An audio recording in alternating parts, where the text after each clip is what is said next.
Thank you, Kurt and Dave. Did they leave you? Oh.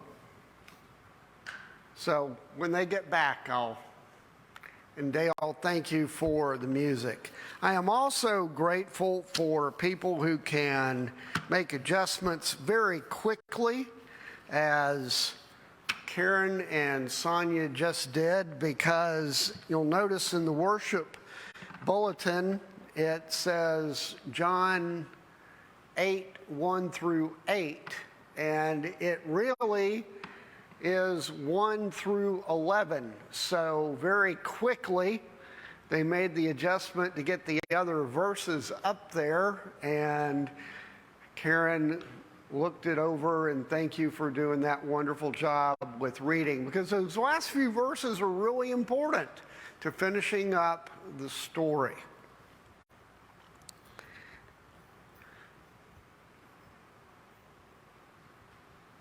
So one thing that might be very interesting for you to know is that this part of the Gospel of John, John 8, 1 through 11, is not in the earliest manuscripts of the New Testament. They are not in the earliest copies we have of the Gospel of John. And there has been all kinds of debate about whether or not the original author really wrote this, or was it a later insertion, and debate has gone back and forth for centuries over this point. But some people in their wisdom decided that, yeah, this is a pretty good story to have in the scriptures. And so it is in what we have as copies today of the New Testament, but many of them will put in a note that says, the earliest manuscripts do not have John 8, 1 through 11 as part of the original text. Well, it's still an awesome and amazing story,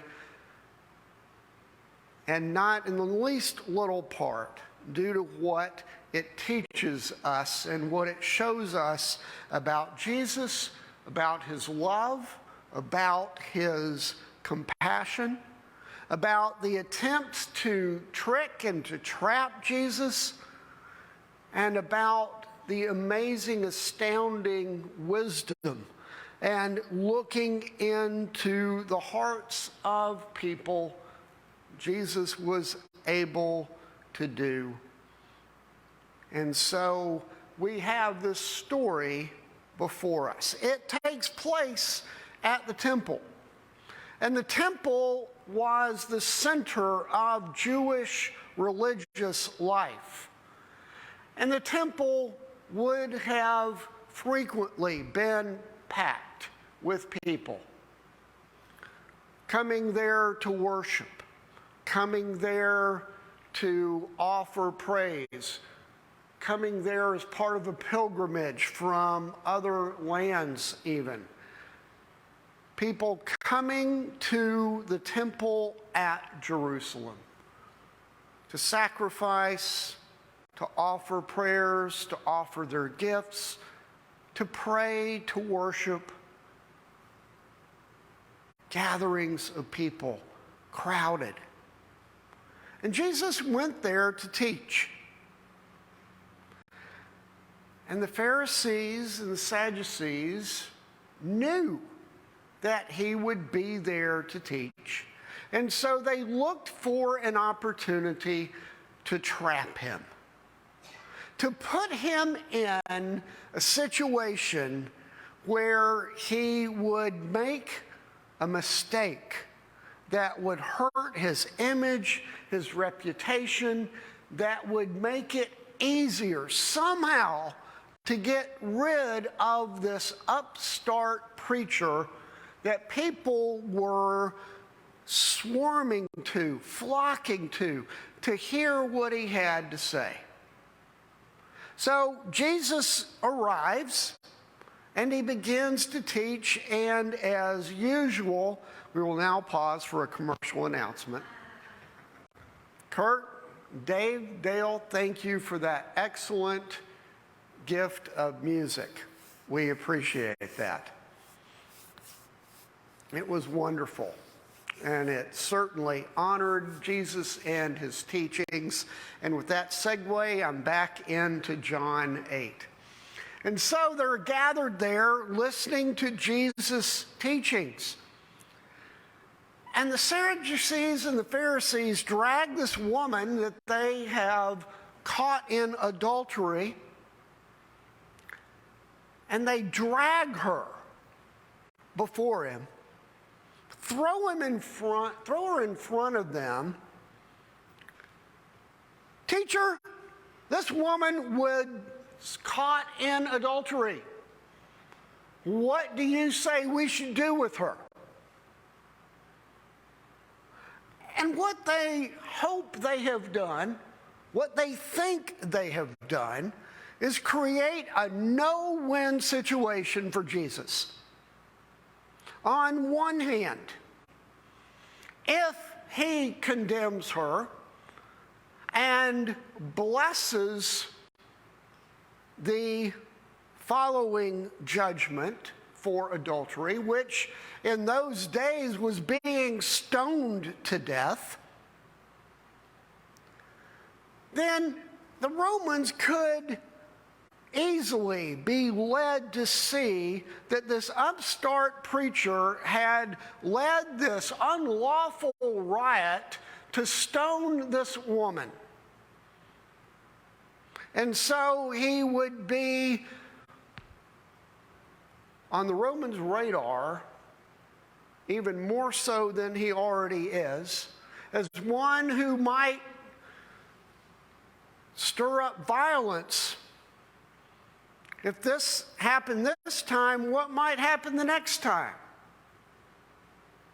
And also, if Jesus condemns this woman and approves the stoning, then what does that say about his words of God's love and mercy and grace and compassion?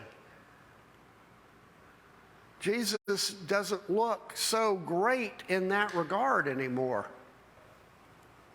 On the other hand,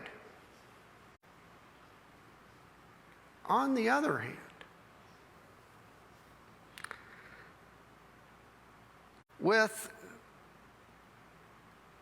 the law of Moses, it definitely says that the woman should be stoned. Someone caught in adultery should be stoned. So how can this prophet from God ignore the law of Moses? So the no-win situation. If Jesus approves it, not good for him. If Jesus gives compassion, is seen as even perhaps forgiving or condoning this and going against the law of Moses, how is this one truly a prophet of God who doesn't even follow the laws of Moses? Because it's very clear in the law of Moses. He's trapped. He's trapped. You can practically see the celebration on the faces of those who have laid out the trap. We've got it. So what does Jesus do? He does probably something they least expected. He just bends down and starts writing on the ground with his finger.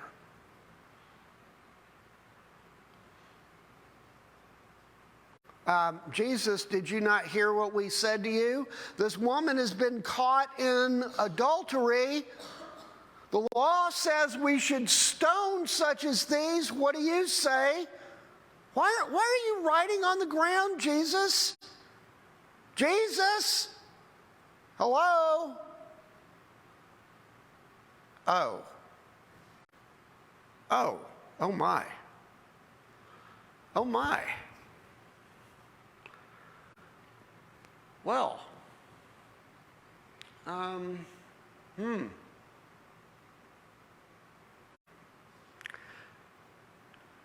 There's been all kinds of speculation about what Jesus was writing on the ground.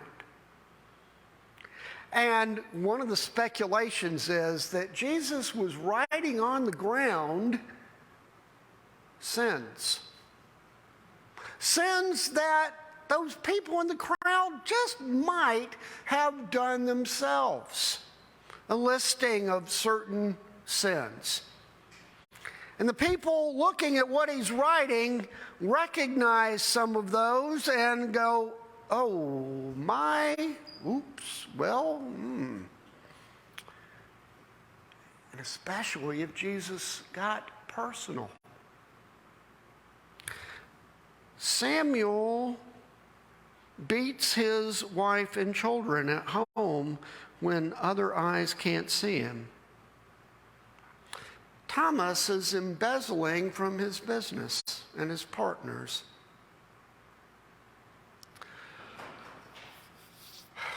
James is really secretly working with the Romans.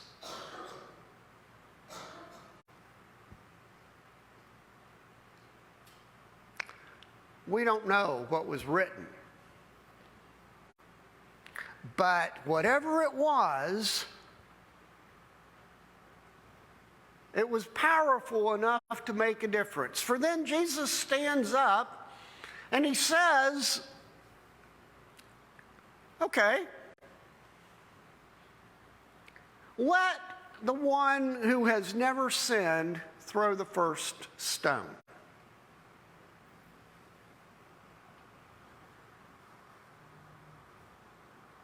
Whether he wrote on the sand on the ground or these words pierced the hearts of those around them. Talk about looking like hypocritical fools. How can they throw the first stone? Because they know they are not without sin.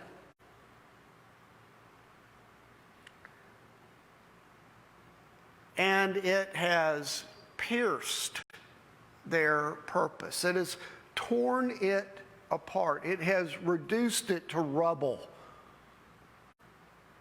No more trap here.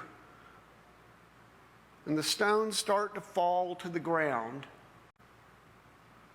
because these people who have gathered to trap him have realized by what he's done, what he said, that Jesus knows their hearts. He knows their trap. He knows that this is done not out of a sense of justice and fulfilling the law of Moses, but to get at him. For one thing, the law commands that both be stoned. So where's the man? Where's the man?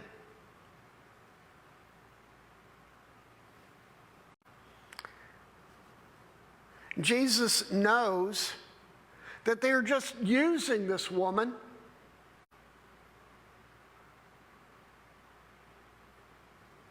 and that is so wrong.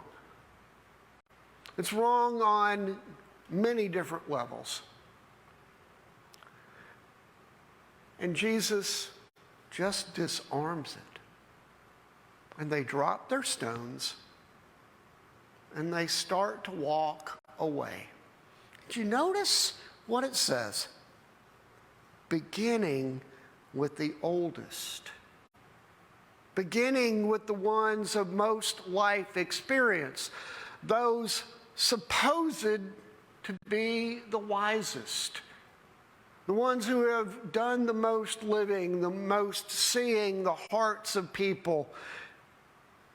And Jesus has gotten through, perhaps, to some shreds of goodness still in those hard hearts. And they can't bring themselves to do it. Jesus practically challenges them to throw a stone. If you're without sin, go ahead and throw the first stone. What in the world would that say about them? If you throw a stone, that means you say you're without sin. Really? And so then they walk away. And the woman is still there. And she looks up at Jesus as he says to her, "Woman, has no one condemned you?" And she says, "No one, sir." This woman who is racked by pain, by shame,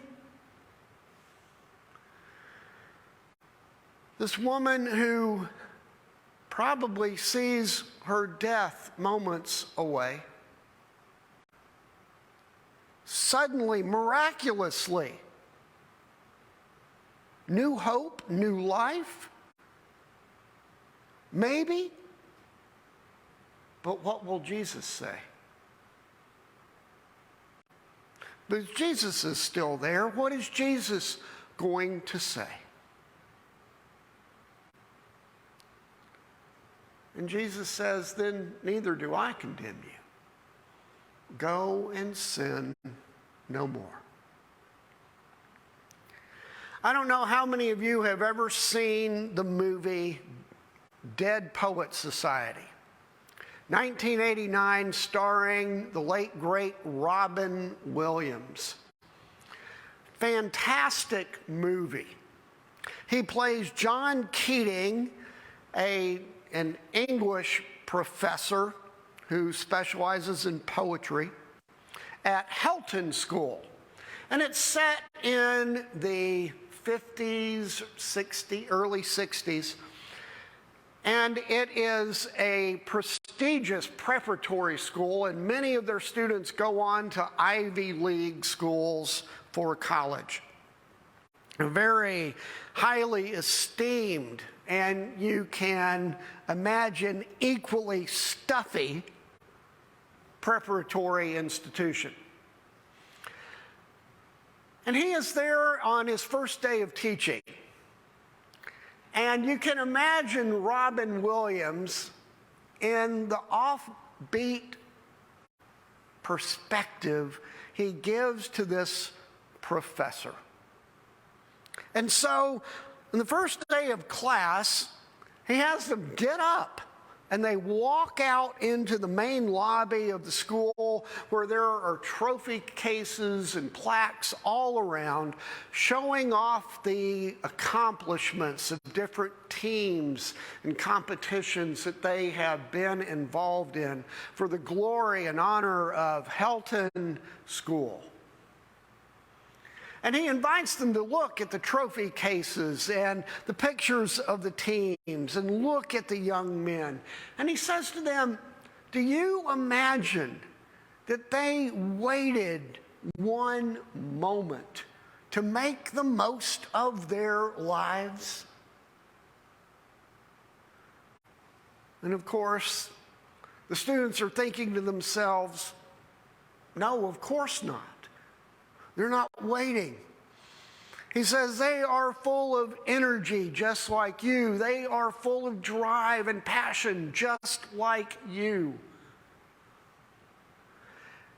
And he tells them at that point, lean in lean in closely and you might hear the legacy they leave to you.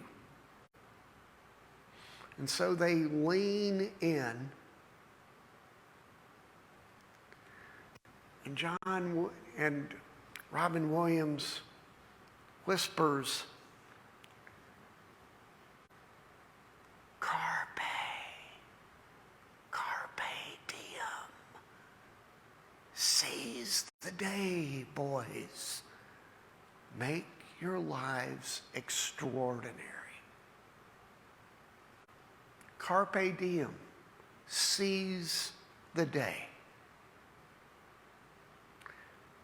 And then Robin Williams adds, make your lives extraordinary. So that's the moment that is before this woman.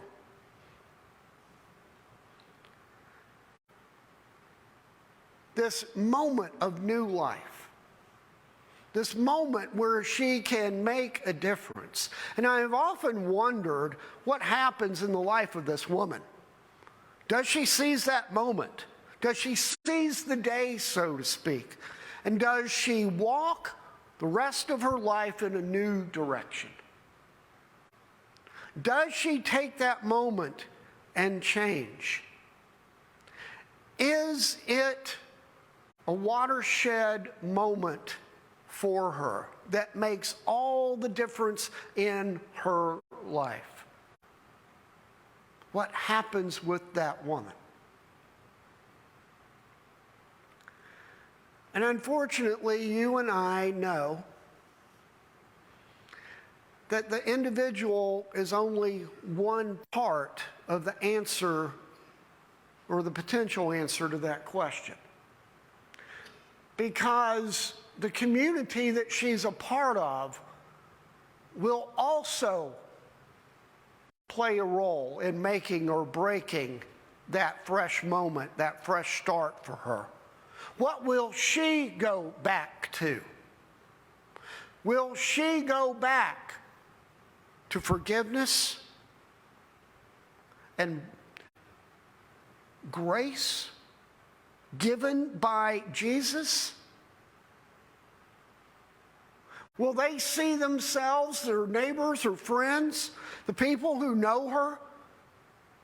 Will they see her as people who also should not cast the first stone? Will they welcome her? Will they give her new opportunity? Will they extend grace? Or will they condemn? Will they push her away? Will they shame her? Will they shun her? What will they do?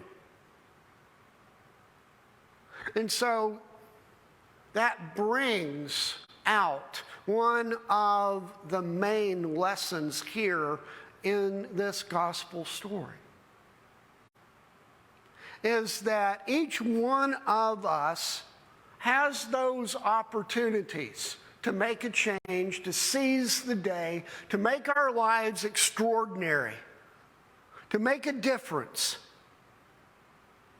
We need to do that for ourselves often. That's one part. But the other part is when we are part of the community into which people looking to make a change, looking for grace, looking for love, walk in. And how do we respond? Do we respond in a way that makes that possible? Do we respond as Christ would, with love and grace, to help this new start grow and flourish, and this new person, the way God intended, come into being?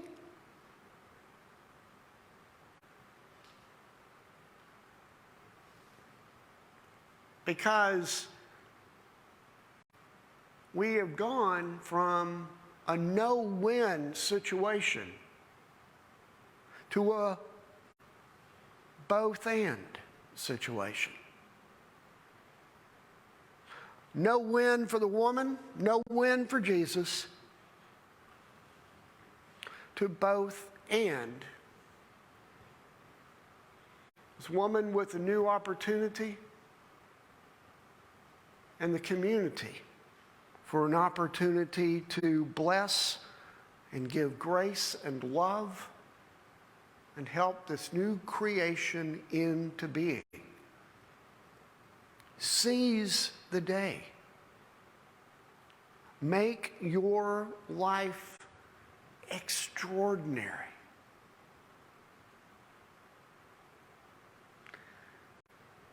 Jesus came to show us God's love. And Jesus' body bore the marks of the greatness of God's love for us. I hope that can be said of us, that our lives bear the marks of how we respond to others, to the world around us, with what it means to be faithful. That our lives bear the marks of living with love and grace. Amen.